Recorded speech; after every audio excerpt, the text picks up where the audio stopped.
Mahasiswa IAIN Ambon demo tolak RUU KUHP dan Undang-Undang KPK.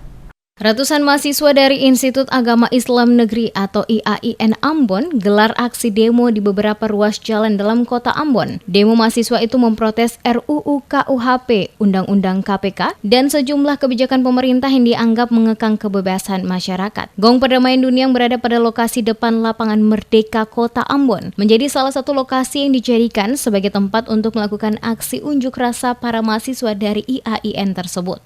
Berbagai orasi disuarakan oleh para mahasiswa saat berada pada depan lokasi Gong Perdamaian Dunia di Komplek Lapangan Merdeka Ambon. Di antaranya mereka mengkritik kebijakan pemerintahan Presiden Joko Widodo.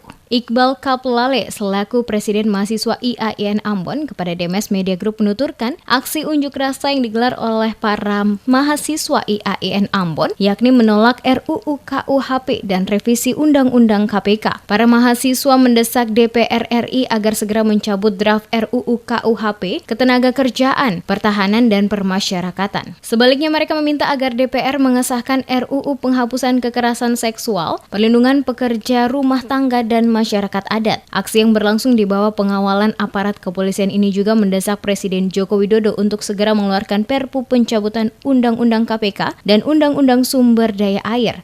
Hanya menekan pemerintah daerah itu segera mendesak pemerintah dalam negeri itu agar mendesak presiden itu membuat peraturan pemerintah di dalam arti mengimbangi poin-poin yang direvisi oleh untuk undang-undang KPK itu.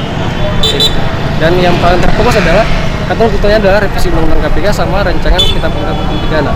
Itu karena di dalam poin-poin itu dia menguntungkan tidak menguntungkan masyarakat maksudnya. Itu yang penting. Aksi unjuk rasa tersebut rencananya akan digelar besar-besaran pada 27 September 2019 di kantor DPRD Provinsi Maluku dengan melibatkan berbagai mahasiswa dari berbagai universitas yang ada di Kota Ambon.